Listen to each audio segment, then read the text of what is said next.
Yeah, I just think in any profession, your goal is to move up. And, you know, I had a really, really good run at the high school level, but I wanted to challenge myself more. And obviously, when the Dolphins called, I thought it was a great opportunity. It was at home. I didn't have to uproot the family, and it was an opportunity to go learn at the highest level. And from there, when Coach Norvell gave me the call, you know, just spending that year in at the pro level, it wasn't as intimate as the high school level. So when I got the call from Coach Norvell, you know, I thought about it because it was a tough decision, but ultimately I decided because it gave me more of a high school feel, a feel where I can be more hands-on with the guys. And you know, so far so good. They welcome me with open arms, have a good group of kids, and looking forward to the challenge. So we did pretty good last year. We want to raise that mark, you know, these upcoming years. Aslan with War Chair. Do you and Coach Norvell have like a pre-existing relationship? Is there anybody on this staff you know? I mean, how did it sort of come about? Do you have an agent reach out to him? Can you kind of walk us through that process? Yeah, just you know, coaching at the high school level, you see these guys all the time come and recruit my school, which is one of the premier high schools in the country. So I knew Coach Norvell from recruiting. Obviously, Randy Shannon actually coached me with the Dolphins. That's how old Randy is. I know Coach Dave Johnson. I'm originally from New Orleans, so I know Dave from New Orleans. Played against Ryan Dugans. Obviously, I know Coach Odell, you know, Keywan, Coach Russell. I was familiar with a lot of guys on the staff, and that made the transition, you know, much easier. Just knowing that I can come here and these guys, you know, kind of help me through the process, you know, get started and everything. And you know, like I said, man, so far it's been great. Those guys have been great. The whole administration's been great, and just looking to get this thing rolling. We've got one on Zoom here, Matt Rochelle with Orlando Sentinel.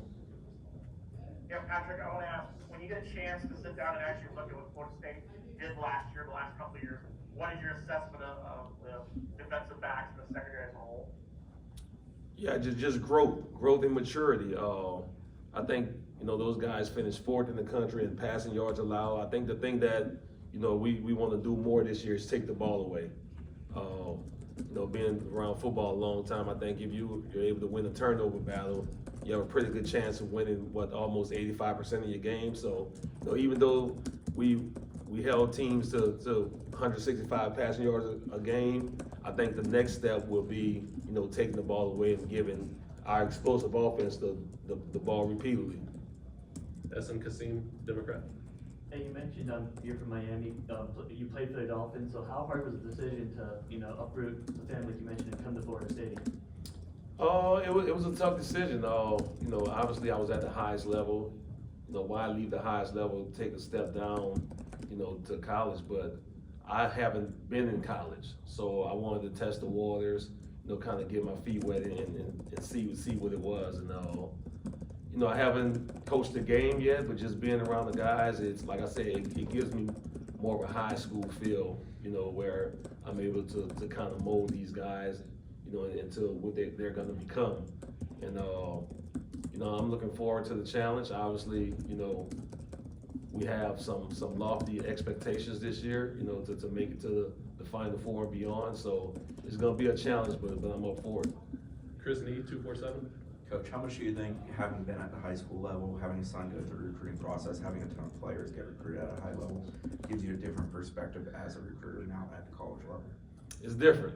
It's different. Obviously, you know, in high school, you're dealing with younger guys, and but at this level, you actually got to get on the road. And with Florida State being a national school, you got to go find players all over. I know we have our regions and everything where we recruit, but if we're gonna get Florida State back to where we needed to be, we gotta go get the best players in the country, no matter where they are. And you know, that was my message, and I think Coach, you know, has taken heed to that and just let me go get guys. So, you know, it's been a new experience for me, but it's been worth it. And you know, I know you hear all the negative connotations about recruiting and all that, but it's no big deal. You know, you're just developing relationships with kids, you know, meeting the parents, and for me, that's fun. The hardest part is the driving part, but I get used to that. But it's, you know, I got here, 3 weeks ago, they put me on the road the next day. So it's been fun. Zach Blowstein, 247. Pat, I guess just. I'm finally getting to see you guys' faces, you know, I know 247, but now I'm finally getting to see y'all, so it's all good. When you're breaking down film of these high school prospects or guys in the transfer portal, what exactly are you looking for in your defensive backs? Yeah, I'm looking for guys who's doing things similar to what we're gonna do at this level. We play a lot of press coverage, and you know, I'm looking for guys who play press man, and I get kind of spoiled because I coach, you know, guys at Heritage who actually played, you know, that press man. Obviously, my son Tyson gone to the Pro Bowl and see him this week, you know, in Las Vegas. So, you know, you kind of get spoiled, but there's a lot of talent out there. You just gotta, you know, turn every leaf over to go find them, and I'm willing to do that. And, you know, really with the location of Florida State, you don't have to go too far to find them. All the talent in Florida and Georgia, Louisiana, right there.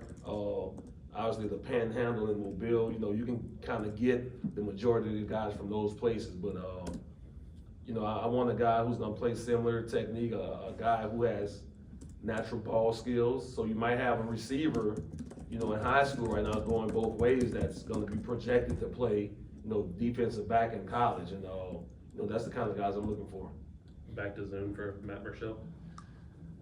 Yeah, Patrick, I want to, you mentioned you jumped right in, you got to be recruiting right away. How much of a challenge was that going from the NFL to the college game where you had to actually go out and recruit some of these guys? You know what?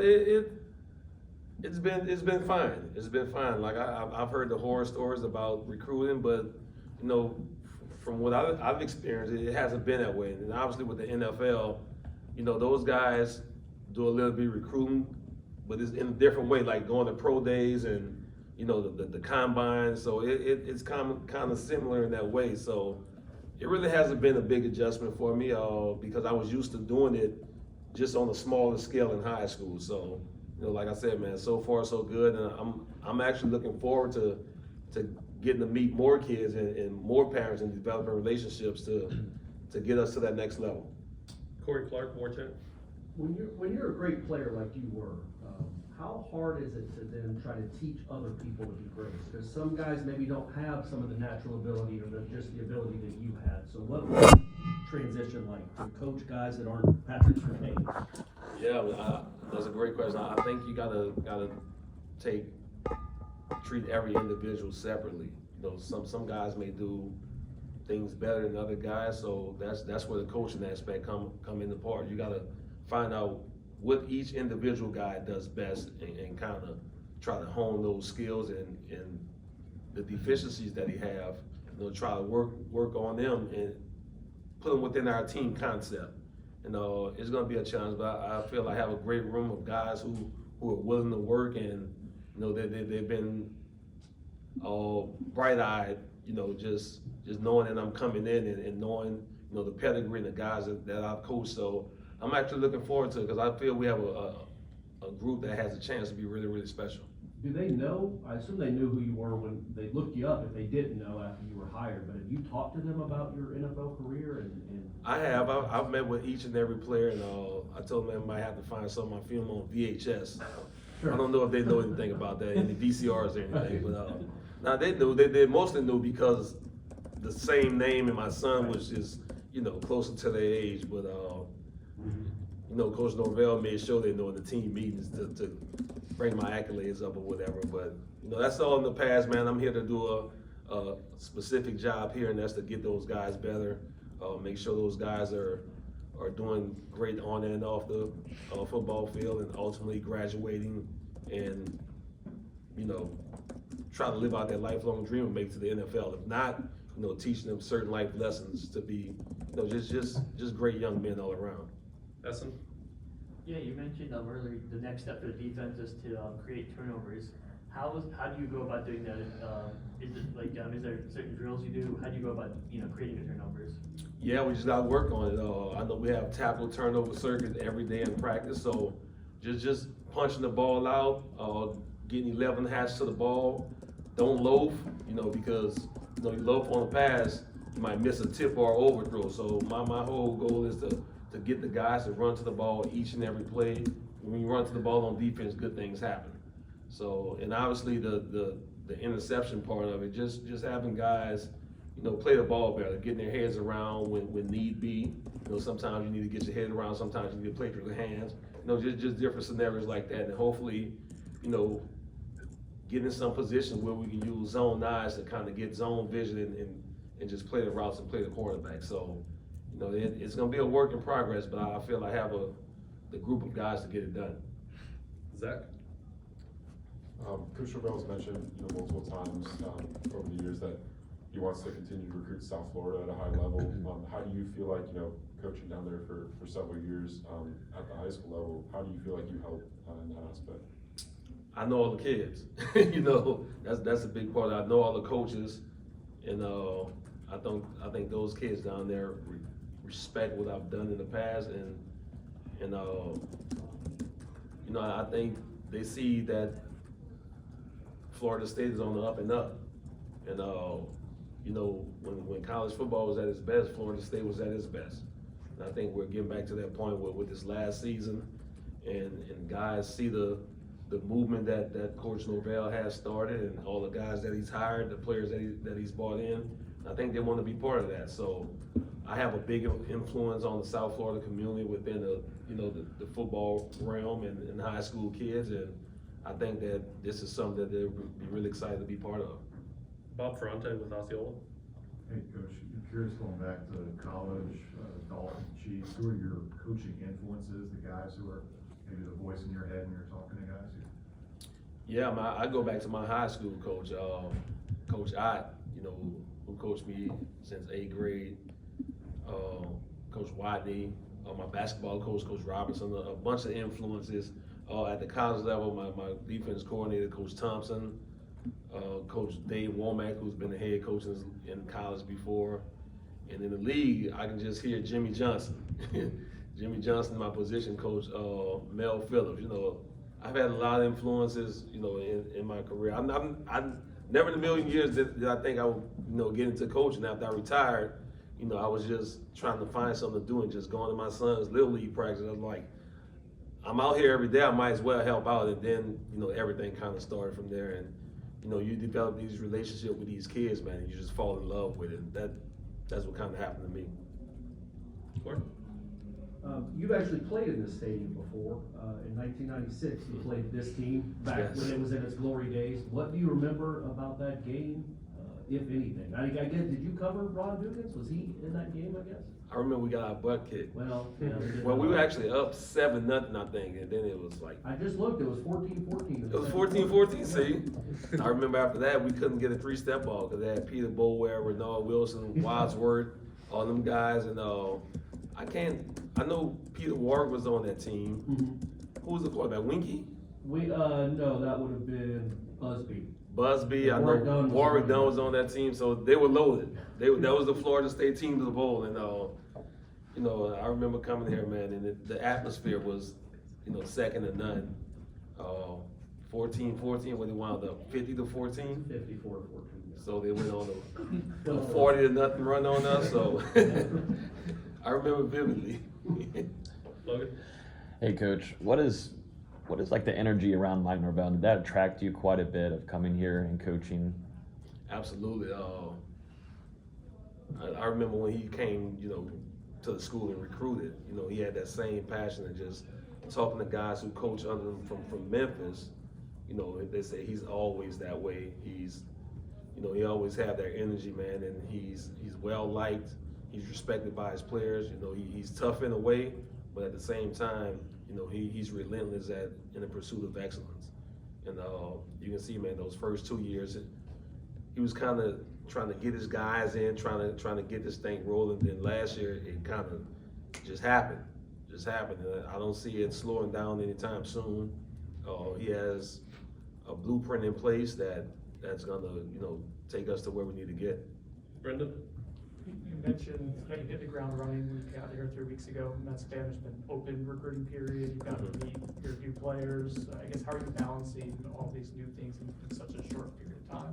It's hard. I haven't even found a place to stay yet, so I'm just chilling at the AC Marriott right now. But hopefully in these next couple of weeks, like you said, February is a dead period, so we'll get more time off. So hopefully I can just get settled and just get on some solid footing. But as far as the recruiting and the kids and everything, you do all that in the office, just the off the field stuff.